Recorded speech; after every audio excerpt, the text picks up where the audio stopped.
એ હાલો મારી YouTube family, સવારની શરૂઆત કરી 9:30 વાગે. વોટરમેલન લઈ લીધો છે, ઠંડા ઠંડા કુલકુલ થઈ ગઈ છું. મારા ફેસની જેમ જ આજે મારો દિવસ છે, થોડોક ટાયર્ડ, મજા જ નથી આવતી, બહુ જ આળસ આવે છે. બંટીને એનું ખાવાનું આપીને વળી પાછી બેડ ઉપર આવી ગઈ. થોડાક લેટડિયા ખાધા, પાર્લરમાં કસ્ટમર આવી ગયા. આટલા બધા કરલી હેર હતા, નીચેથી વાર બધા બેમુડા થઈ ગયા હતા. કટિંગ કરી નાખી. 2 વાગ્યા, 2 વાગે દિયાને રસોઈ ઉકલેની ટમેટા બધા ચોપિંગ કર્યો, સોસ નાખીને ભેલ બનાવીને ખાઈ લીધો.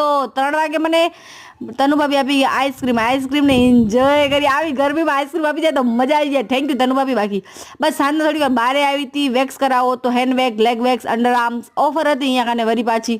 તો હું તો આવા ઓફરના ભરપૂર ફાયદા ઉપાડ્યા જ રાખું. વોટર ખબર નહીં પાર્કમાં તો ક્યારે જાશું, પણ વેક્સિન કરાવી લઈને તમે તો હાલો થોડાક મેલબેલ નીકળી જાય. પછી ઘરે આવીને સેવ ટમેટાનું શાક બનાવ્યો, ખીચડી બનાવી, રોટલી બનાવી. આજે રોટલી લઈ લીધી. આજે રોટલો બનાવવાની બહુ આળસ આવતી હતી. આજે મારો દિવસ બહુ જ આળસ ભર્યો. મારો વિડીયો પણ આજે આળસ ભર્યો જ છે. હાલે ના હાલે ખબર નથી. ચલો વિડીયો સારો લાગે તો લાઈક, શેર અને સબસ્ક્રાઈબ. Bye bye.